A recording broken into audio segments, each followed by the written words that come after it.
तक राजी नहीं होगा। उसकी चाल होती नवम नवम भोग। एक दिन पिंगला अपने महल के पीछे की खिड़की खोल करके ऐसे ही देख रही थी तो देखा अश्वपाल, हजारों घोड़ों की देख रेख करने वाले सेवकों का स्वामी, हष्ट पुष्ट ऐसे। अचानक दृष्टि उसकी पड़ी तो उसने ऐसे नमन किया, क्योंकि महारानी देखते ही आसक्त हो गई पिंगला। अब विचार कीजिए, चक्रवर्ती सम्राट महाराज भर्तरी से भला वो अश्वपाल किस योग्य, चित्त पूरा आसक्त।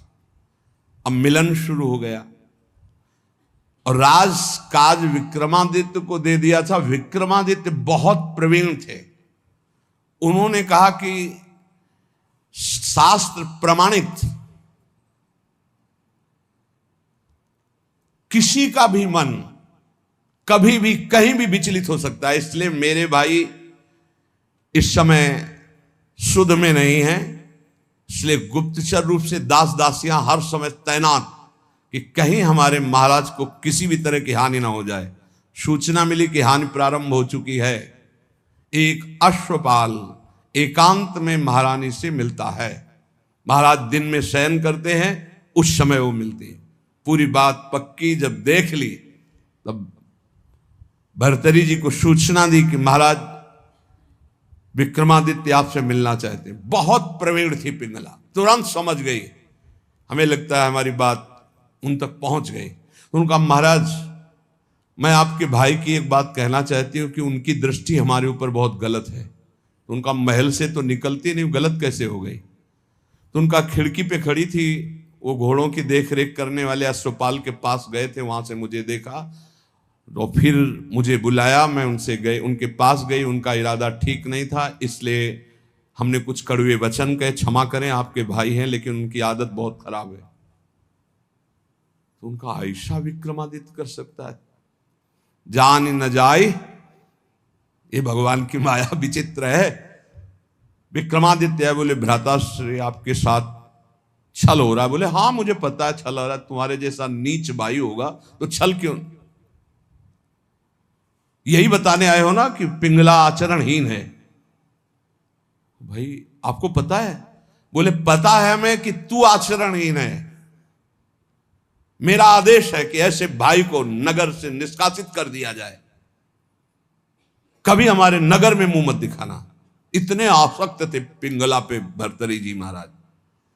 विक्रमादित्य कुछ बोल ही नहीं पाएगी। ये क्या, बड़े बड़े जो मंत्री थे उन्होंने बोलने की हिम्मत नहीं रह गई कि जब भाई के प्रति ऐसा, इनका तो कोई नहीं बोल पाया और निकाल दिए गए। पर मंत्रियों ने उनको सुरक्षित रखा। एक दिन जब असलियत का पता चलेगा तब ये रोएंगे, उसी समय मैं आपको सामने पेश करूंगा। अब भगवान कोई ऐसा ना सोचे कि पाप कर्म दबा रहेगा, वो ऊपर उठता है, अपना प्रभाव दिखाता है। एक नगर का ब्राह्मण गरीब तपस्या कर रहा था महाराज देवराज इंद्र की मंत्र से, उनकी इस बात के लिए कि मुझे धन मिले, मैं गरीब हूं, जिससे हमारा परिवार सुखी हो जाए।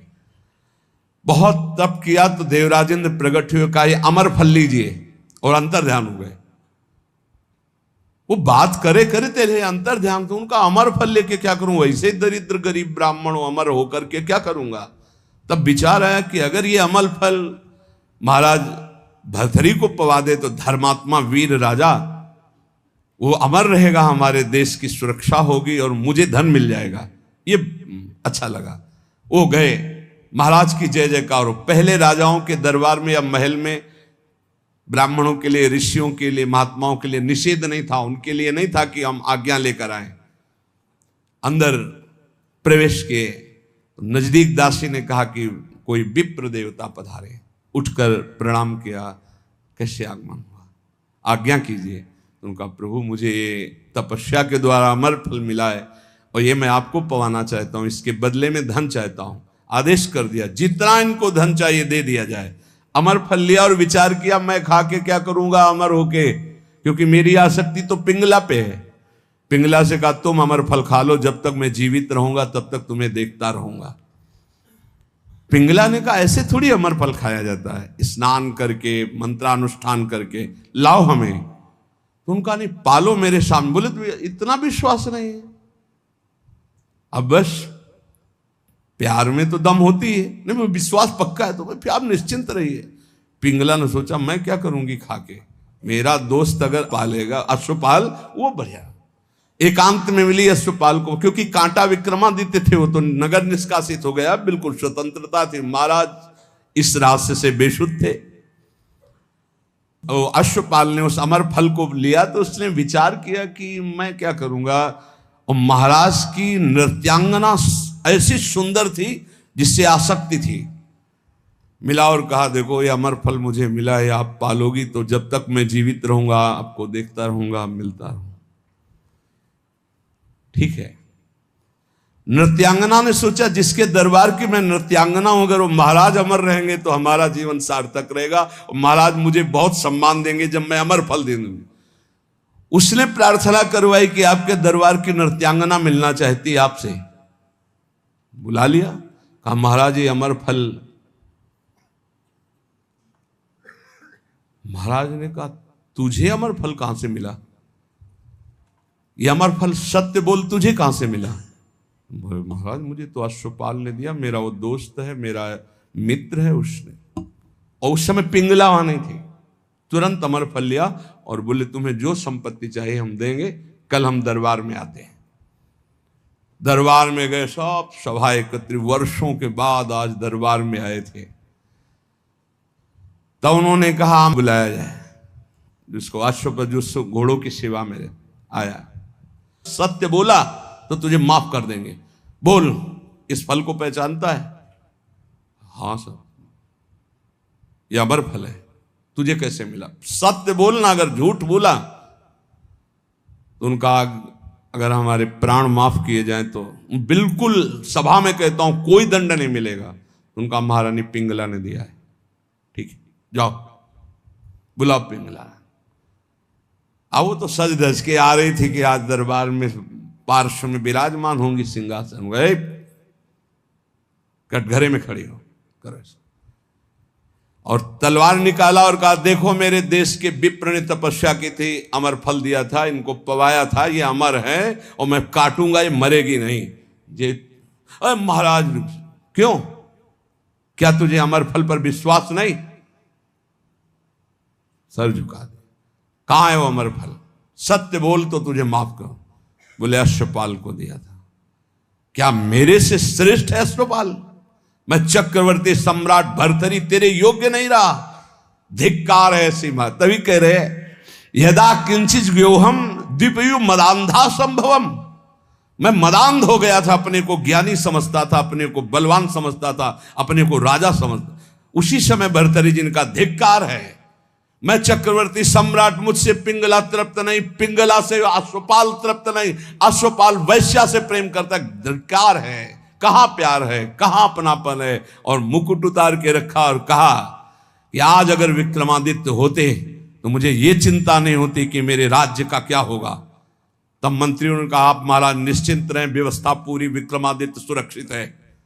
तो उनको यहां विराजमान करो, मैं एक क्षण भी ऐसे प्रपंच में नहीं टिकूंगा।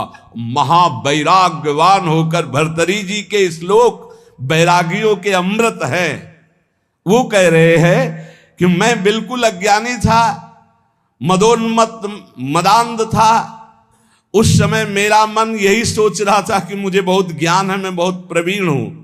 लेकिन आज जब भगवान शंकर की कृपा से ज्ञान हुआ तब मुझे लग रहा है कि मैं घोर अज्ञानी, घोर विषयी, मदांध था। मेरा अहंकार दूर हो गया कि मुझे ज्ञान था, आज असली ज्ञान हुआ मुझे। भर्तरी जी कह रहे एशाम न विद्या न तपो न दानम ज्ञानम न शीलम न गुणो न धर्मा ते मर्तुलोके भुवि भार भूता मनुष्य रूपेण मृगाश्चरन्ति। जिनमें न भागवतिक विद्या है, न भगवत तत्व का ज्ञान है, न शील है, न गुण है, न भागवतिक धर्म है, तो मृत्यु लोक में पृथ्वी में भार बने हुए मनुष्य रूप में वो पशु हैं साक्षात। न भजन है, न धर्म है, न राष्ट्र सेवा, न भगवत सेवा, न समाज सेवा, बोले पशु हैं साक्षात मनुष्य रूपेण मृगाशरंती, रूप तो मनुष्य का है लेकिन पशु है, राक्षसी भाव है। जाड्यम धियो हरति सिंचति वाच सत्यम, मानोन्नतिम दिशति पापमपा करोति, चेतः प्रसादयति दिक्षु तनोति कीर्तिम, सत्संगति कथय किम न करोति पुंसाम।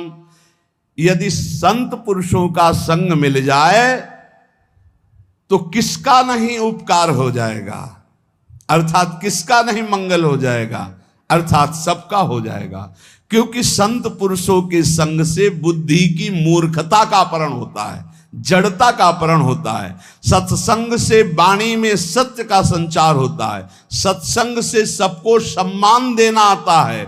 सत्संग पाप को दूर करता है। सत्संग चित्त को आह्लादित करता है, क्योंकि चित्त से वो प्रभु का चिंतन करता है और समस्त दिशाओं में कीर्ति फैल जाती है सत्संगी महापुरुष की। इसलिए धन्य है जिसको सत्संग प्राप्त हो गया।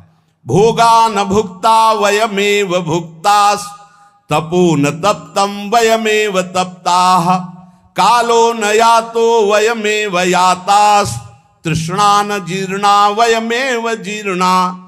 हमने भोगों को नहीं भोगा, भोगों ने हमको भोग लिया, किसी काम का नहीं रखा। तप नहीं किया, तप्त होते रहे, जलते रहे।